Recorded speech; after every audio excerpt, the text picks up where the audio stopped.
Сайн байцгаана уу нийслэлчүүдээ, эрхэм төлөөлөгчдөө, хурлын дарга эрхэм зочдоо.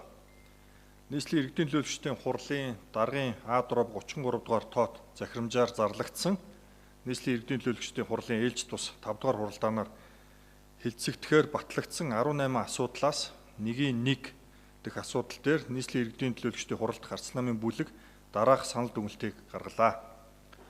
Бид нийслэлийн засаг дарга бөгөөд Улаанбаатар хотын захирагчийн 2024 оны 2024-оос 2028 онд хэрэгжүүлэх мөрийн өтгөр батлах нэгдсэн хуралдаан дээр тодорхой нэг байр суурийг илэрхийлж байсан.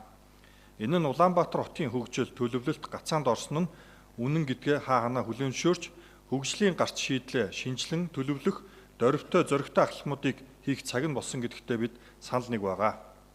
Улаанбаатар хот өнөөдөр хотын бүтэц ангиллын хувьд метрополитен хот гэж үзэж болох үс хэмжээнд төрийн үйлчилгээ, эдийн засгийн эргэлтээс хамаарсан хэт төвлөрөлтөй бүс нутаг болон хөгжсөн. Хотын хэт төвлөрлийг дагсан түгжирэл, агаарын бохирдол, хөрсний бохирдол зэрэг хүний эрүүл мэндэд шууд нөлөөлж буй асуудлыг өнөө маргаашаа арга цаасан арга хэлбэрүүдээр шийдвэрлэх боломжгүй гэдгийг бид сүүлийн жилүүдэд илүү ихээр мэдэрсэн. Улаанбаатар хотын түүхэнд 2011 он, 2013 онуудад метро барих, байгуулах тодорхой санаачлах төслүүдийн суурь тавигдаж байсан нь Улаанбаатар хотод их багтаамжийн нийтийн тээврийн хэрэгсэл метро байгуулах зайлшгүй хэрэгцээ шаардлага байсаар ирсэн гэж үзэж болох юм а. Энэ цаг үед дахин нийслэл Улаанбаатар хотод их багтаамжийн нийтийн тээврийн хэрэгсэл метро төсөл хэрэгжүүлэхээр техник эдийн засгийн үндэслэлийг бүгд найрамдах Солонгос улсын компаниудын нэгдэл консорциумаар хийгдэн танилцуулагдаж байгаатай холбогдуулан нийслэлийн иргэдийн төлөөлөгчдийн хуралдах гарц намын бүлэг дараах санал анхааруулгыг гаргаж хуралдааны протокол тэмдэглүүлж байна.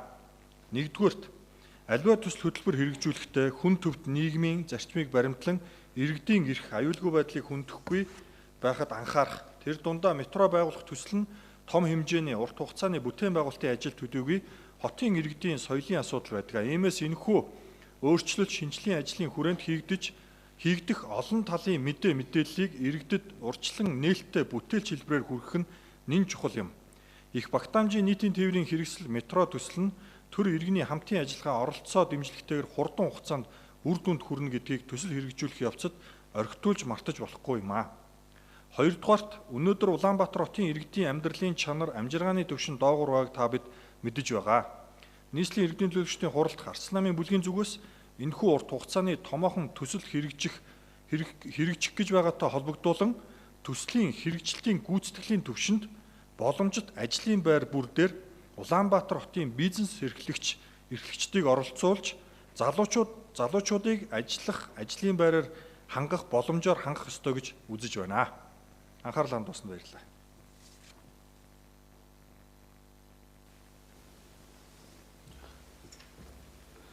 Саналцуулсан асуудалтай холбоотой асуулттай төлөөлөгч авъя. Асуулттай төлөөлөгч.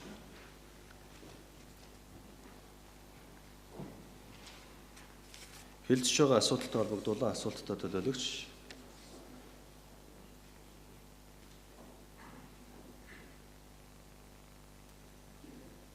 Долоон төлөөлөгчөөр таслаа. Эрдэнэ сүх төлөөлөгч. За, бүгдээрэнд нь өглөөний мэнд хүргье. За, өнөөдөр бидний нээлжид бус 5 дугаар хуралдаа ингээд маш хариуцлагатай асуудлууд хилцэж байна. Энэ төлөөлөгч нар эртсэн яагаад ийм хангалтгүй байна хурлын дарга.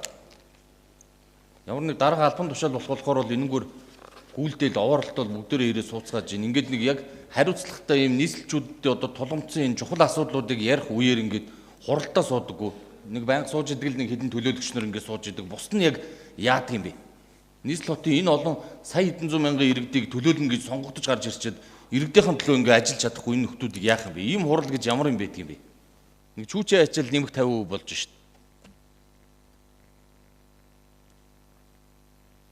Энэ тал дээр анхаарч одоо тэгээд өдөр тийшээгээ үдээс хойш маш бүр хүмүүс нь багасаад ирдэг. Хитгэн нэг төлөөлөгч сууж идэг. Энэ шууд лайв явж явах шиг байна. Энэ оператор энэ суудаггүй энэ нөхдүүдийг ингээд суудлыг нэртэй ингээ сайн тод харуулад өгөөрэй. Уралдаа суухгүй.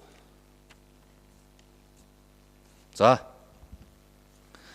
энэ метроны асуудал танилцуулж байна. Энэ метрог яг хэн хариуцж байгаа юм бэ? Өмнө нь би энэ даваа далаа орлогчийг хариуцж байгаа гэж бодож исэн. Одоо хос хоёр орлогч нь танилцуулж байх шиг байна. Тэгэд хоорондоо яг эзэнгүү ингээд нэг бие биеийн лугаа шидсэн нэг ийм олхиогүй сул харагдаж байна. Тэгэд нийслэлчүүд бол одоо бүгдээрээ метротой болохыг хүсэж байгаа. Гэхдээ энэ метротой болно гэдэг үлгэрийг бол бас олон жил сонсоод одоо бүр залхах шат руугаа орж байгаа. Олон юм асуумааргүй байна. Одоо яг энэ хариуцсан хүнээс яг хэдэн онд нийслэлчүүд энэ метрогоор зорчход бэлэн болох юм бэ? Яг тэрийг л хэлээд өгмөр байна. Одоо олон янз янзын юм асууж цаг гараад үлдсэд явах үү. За.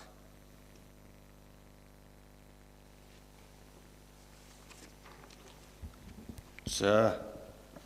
Төсөл хариуцж байгаа нэгжээс Улаанбаатар метро төслийн захирал мөнх талаа хариулна.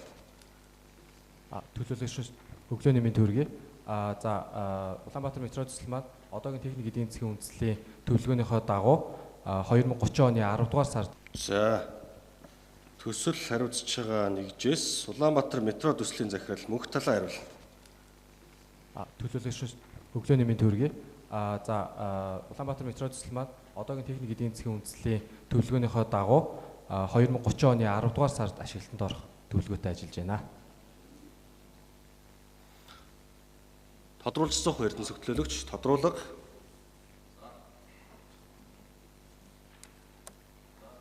Бана. За. 2030 онд нийслэлчүүд метрогоор зорчно гэж ойлголоо зөв үү? Яг тийм. За.